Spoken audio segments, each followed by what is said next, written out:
Good morning, Paul. Good morning, Michelle. How are you today? I'm awesome. Thank you so much for being here on Michelle's Conversations That Matter. I'm so grateful that I was introduced to you by a former colleague of mine, Mike Cara. He said great things about you, and I really enjoyed our initial conversation, and I'm really excited about this conversation given your rich background and experience. We're going to talk about how to lead powerfully during COVID. I think it's something that is on top of mind for so many people and organizations just trying to do good by their people. And so could you take a minute and introduce yourself, who you are, where you live, and what you do? So my name is Paul Diolosa. I live on Long Island, as I have most of my life, except when I went away to college to Virginia Tech. I'm a mechanical engineer by training with my MBA. I've been in pharmaceuticals for 22 of my 30-year career, and currently been at American Regent, formerly Leopold, for the last 12 years. My current role is Senior Vice President of Operations, and I'm responsible for the supply chain in which we bring materials in, we convert them, manufacture, release sterile injectable drug products, and then distribute them. And as of April 1st, I have the honor and privilege to take over as President and CEO. Well, congratulations in advance. That's pretty remarkable. Exciting times.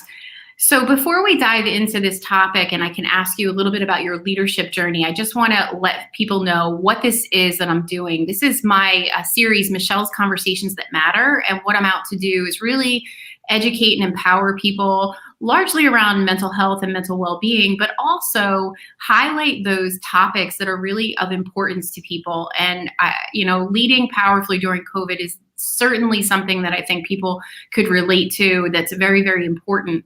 I want my audience to be left educated, empowered, or inspired by my guests. And I'm sure they will be today listening to you. So as you mentioned, you've been in the pharmaceutical industry over 20 years now. So talk to us a little bit about your personal leadership journey and, what memorable leadership experiences that you have had that have shaped you. So I've worked with a great many people, but I can tell you my leadership, I believe my ability stemmed initially from being in the Boy Scouts. I'm an Eagle Scout. And I think that experience helped because we took turns leading each other, and we learned how to be part of a team where depending on any given day, you could be being led by the person you need to lead tomorrow. And it really helped facilitate teamwork for sure. We were very fortunate to have a dedicated group of dads that really pushed us to the limits of what we could do in working together.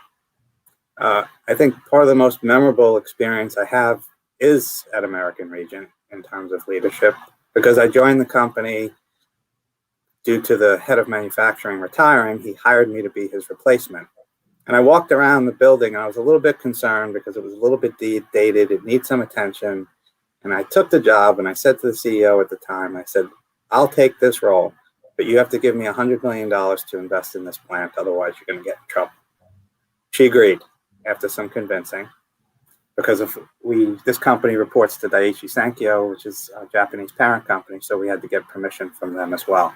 Mm-hmm. And soon after I joined, the FDA came in and we got a very bad inspection, which led to a warning letter. And talk about leadership through a time of crisis. In that time, I had to work with multiple heads of qualities who left for various reasons.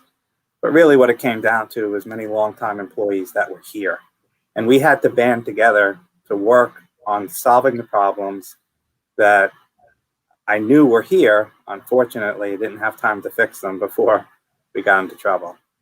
And what I really learned is through that effort, we worked 7 days a week for almost 3 years. And there was no me or you or I, it was we, because we had to answer the FDA. We had to make commitments. We had to go to Washington and tell them what we were going to do. And we did that. So no one person could have done that on their own. Banding together, the collective is certainly greater than the individual.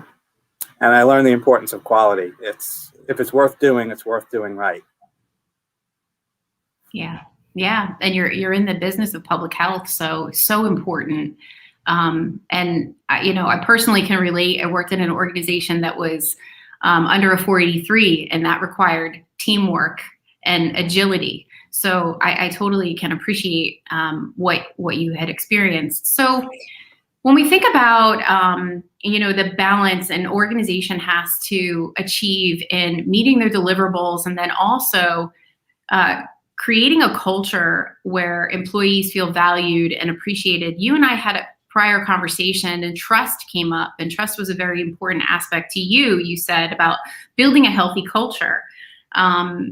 So talk to us a little bit about how can leaders strike the balance between fulfilling on those deliverables and making sure, especially now during COVID, that their people are looked after and they're doing well?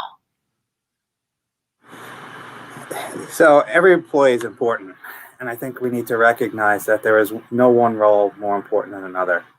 I think last we spoke, I mentioned the custodial staff. If they don't keep the building clean, when the FDA comes in, they immediately get a bad perception of what we're doing. If procurement doesn't source the materials, if the manufacturing isn't able to convert the materials, if there's no one to sell it, there's no one to distribute it. It's truly made up of a lot of individuals that contribute to the same objective. I think as an employee, what I try and do is encourage everyone that I know is to focus on what's best for the company, and that will always be what's best for you. So as an employer, we need to focus on what's best for the employees because they're our most important asset. And it doesn't matter how many hours people work if those aren't efficient hours. Right. So I think there needs to be value in everything that we do. We need to let the employees know we care about them. Certainly going through COVID, we had to take a lot of provisions, and my company, much like many others, about 50% of our staff is working from home. Mm-hmm. And you were saying that the most important aspect of how to handle COVID was around communication, right? And communication is so important when it comes to employees knowing that what's going on within the organization, knowing if they're returning to work, that it's going to be a safe environment. You talk to us a little bit about your perspective on the role of communication and really cultivating a culture that's supportive during COVID. So communication is key because when people don't know, they fill the void and their imagination gets the best of them.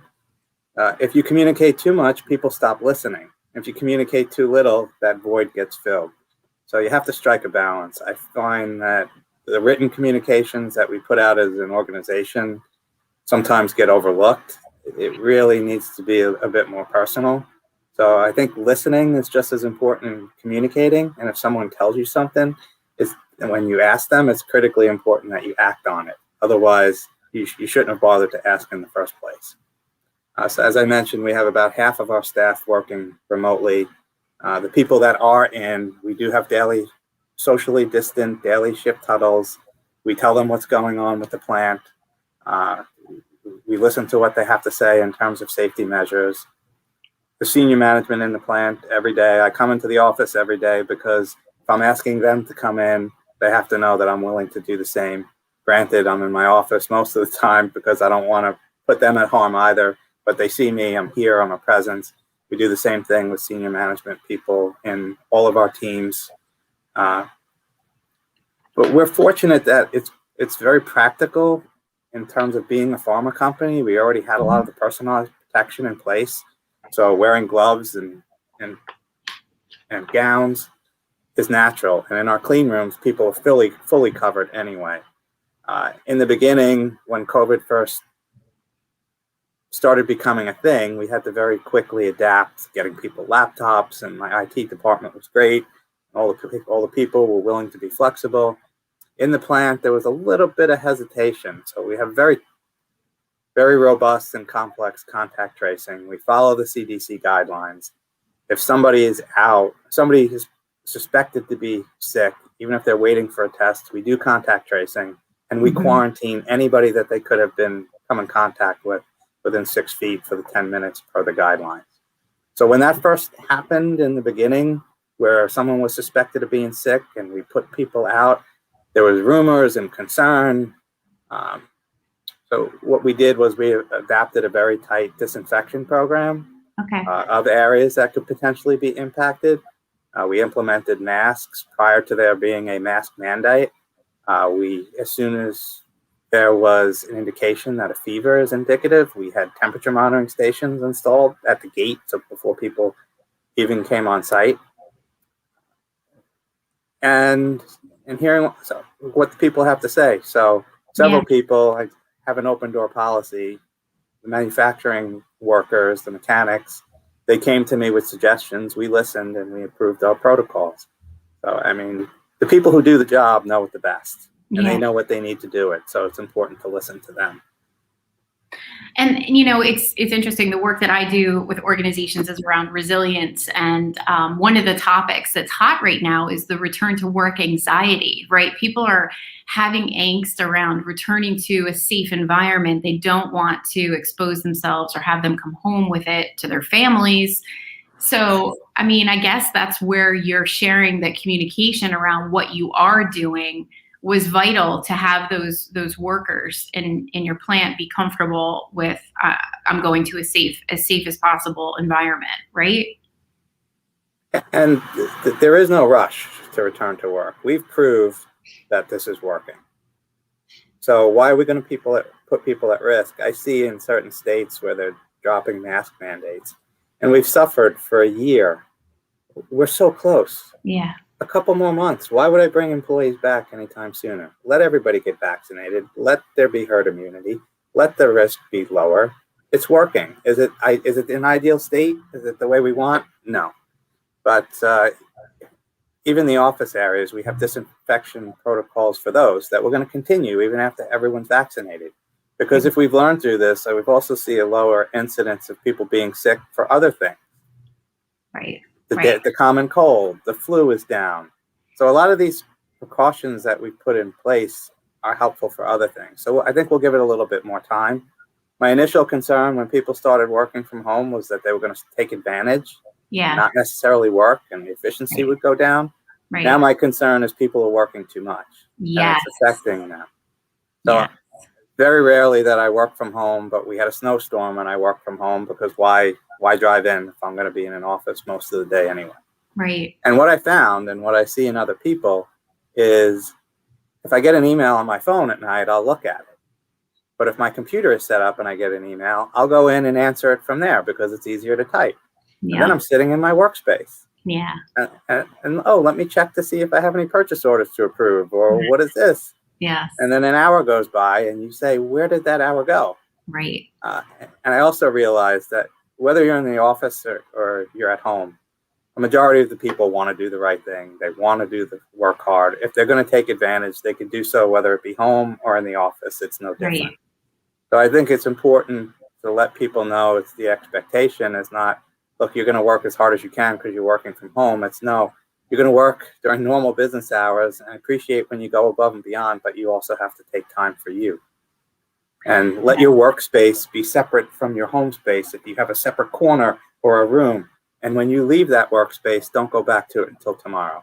I'm very grateful to have so many dedicated employees who are working so hard, and I think in some cases too hard. Yeah. But when we spoke, you were talking about the importance of modeling what it's like. I mean, they're actually saying that employee burnout is higher with employees working from home because there is the convenient factor of sitting in your home office. But what's happening is the lines between life and work are blurring. And that's when people are starting to become burned out. They're not taking vacation because of COVID. There's a lot of factors playing into employees working too much. You and I talked and you were sharing about how you try to model it for your people and you've created boundaries and you're trying to get them to recognize the importance of that. Yes, I can only do it with so many levels of the organization. So I hope that what I do with my direct reports, they model going forward. I know some of my departments have a daily check-in meeting where they meet for 20 minutes on a Teams call and they all talk and they level set and they balance the workload to make sure that if someone is feeling overwhelmed, somebody else can help and they level it. Microsoft Teams is a tool that we started using following COVID. And the nice thing about it is I can see when someone is active. If you walk away from the computer for more than 10 minutes, it lets the computer goes to away. So sometimes I'll have my PC where I can actually see it from the phone. I'll go on and see whose little circles are green and remind them it's time for a break. Thank you for everything you've done today, but I think you should log off now. And just to reinforce, hey, thank you for what you're doing. You're going above and beyond. We do appreciate the efforts, but you're entitled to some downtime. Again, the employees need to do the right thing for the company, and the company needs to do the right thing for the employees. Yeah, that's so important. I love that. I love that because I think,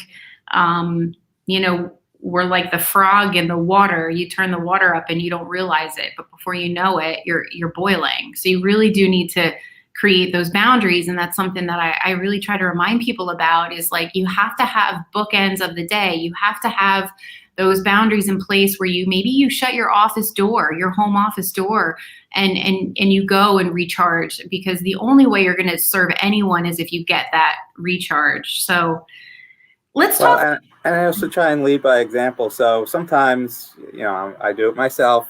Yeah. And people will say, well, you're giving me advice that you're not following. Good. So if I have to write emails in the evening because it's fresh on my mind, I'll draft it. If it doesn't have urgency, I'll wait to send it till the next day. So the person doesn't receive it. It'll be waiting for them first thing in the morning when they get up, but they don't have to think about it tonight. So small changes like that in behavior will prevent people from needing to respond. Yeah, and I think it's the silent exercise of doing what you just did, right? Because I know in my past life, if I got an email at 9:00 at night from my boss, I did feel an obligation to want to respond because they were working. So if they were working, I should respond. So it's setting the tone and when you choose to hit send. Absolutely. Yeah. Sure. Yeah, really important. So let's shift gears and let's talk a little bit about connection. That's something that people are struggling with. How do you lead in a virtual space where you are no longer seeing your colleagues, and how do you keep the team cohesive and really connected? What thoughts have you had around that, and what do your leaders do to maintain your culture and your connectivity with your teams who are working virtually? Yeah, as I mentioned, getting the teams to get together on a regular basis. The one department of mine, they do it at lunchtime. They all eat their lunch, so it's more casual and they talk. And that's a good model to follow. Another critical thing is in the life of Teams and Zooms and all of these things, turn your camera on. A lot of people have a resilience or reluctance to turn their camera on, but I think it's important. We're missing the physical human connection. So when you're seeing someone and they're talking, you know if they're rolling their eyes at you, you know if they're smiling, you know if they're sincere, and it helps keep that alive. I mean, we had a couple, I had a meeting the other day with one of my executives, and a minute before the meeting, I'm getting ready to look for the Teams or the Zooms or whatever the link is to start it. And all of a sudden there was a knock at my door in my office. And he came into the office. And it was such a nice surprise to see someone in person. Yeah. We socially distance. So I think now that we're on the plateau and hopefully on the downside of this virus, I think we've learned that with the appropriate precautions, you can meet in person. And we should start planning to do that, especially after people are vaccinated. Mm-hmm. But we also realize that it's going to be a hybrid. We don't have to have people in the office every day. They can still be effective. And I think to be competitive, companies are going to have to offer some percentage of work from home. Right. Because that is going to be a question potential employees ask. Mm-hmm. Yeah. Are you guys seeing an increase in people struggling with their mental health, their well-being, with like anxiety or depression? I think it's because we are in communication with the employees so often, because we're monitoring the situation, because we're telling people, look, slow down, take some time for yourself. Mm-hmm. I mean, there's definitely a level of anxiety. I don't think it's out of control. Mm-hmm. And it's limited to a number of individuals. And as soon as we see it, we try and address it and encourage people to take off. I mean, I think the most important things you can do is not forget the personal connection. Be thankful, be grateful, show by appreciation and lead by example. Right. Good. Awesome. And also be repetitive. I think if people hear something enough times, they start believing it. So in my new role as the CEO, I keep talking about the pillars of success for our company. The first and foremost thing is our employees. We're nothing without the people who help us with this company. Yeah. Secondly is our patients. We provide sterile, injectable, medically necessary drug products. We cannot forget the people we're caring for when we're making that product. From my history, I've learned that compliance is of equal importance. If you can't do it in an acceptable manner to the government or other agency, you're not going to be in business. And if you do those first things right, the business aspect isn't quite so difficult to deal with. Right. You also have a really cool philosophy, which I love. And I've seen it throughout my career a little bit. I've been in pharma for 19 years and I did see it, but spotty. You talk about how important it is. Your leadership philosophy is that you make sure that you're raising up your employees. Talk to us a little bit about that. So, as I said, it's important to be grateful and thankful. And when you're looking at positions, always focusing internally on candidates. And often when I'm looking for someone to take a role, it's not always important to find the right person that has the right experience. It's the person that has the right abilities. Because somebody with the right mindset can do anything. Right. So if they have the skills they need to do the job, and they just not have been done it or given an opportunity, and it's an employee from within the company, you have a win-win. Yeah. That's awesome. I love it. Now, granted, I'm not perfect. I don't always follow my own philosophies. Yeah. I believe in them. It's what I aspire to be. Do I always get it right? Absolutely not. But you can't be too hard on yourself either. You have to have aspirations. Mm-hmm. You have to try for that. And you're going to have some setbacks. Mm-hmm. But you learn from them and move forward and hopefully try and do better the next time. What personally motivates you every day about doing the work that you do in your organization? I've always felt a connection to the patients that we're healing. A couple years ago, I lost my dad. And before I did, seeing him in the hospital, he was on our medications. So you really can't get more personal than that, knowing that the drug products that you make a difference in people's lives, especially when it's one of your family members. And I remind our employees that your mother, your brother, your sister, family member, they could someday need the drug products that we're making. And you need to put all your heart into doing it the right way so that they're safe when they get it someday. Awesome. Well, any other words of wisdom for leaders in the world who are just trying to get it right by their people during COVID and really support their people and also drive their business? Any other final thoughts? Well, certainly be kind and understanding in these difficult times that we're all going through. Understand that everyone's personal struggle is different. And when you see someone struggling, it's important to reach out and share. We have employee assistance programs as well that we try and help people out with. I mean, I'm very fortunate.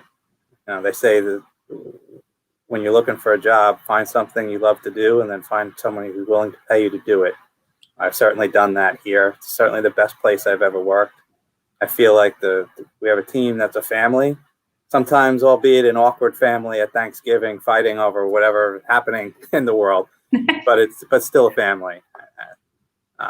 I appreciate everyone on my team.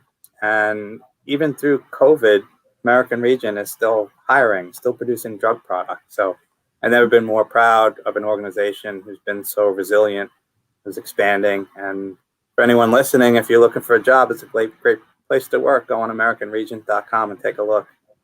Amazing. Thank you so much for giving me some of your time today, Paul, for your willingness to share your leadership story with us and give us some pearls of wisdom. Really appreciate your time. I wish you well in your new role, and please do stay in touch with us. All right. My pleasure. Thank you very much. Have a great day. You too. You too.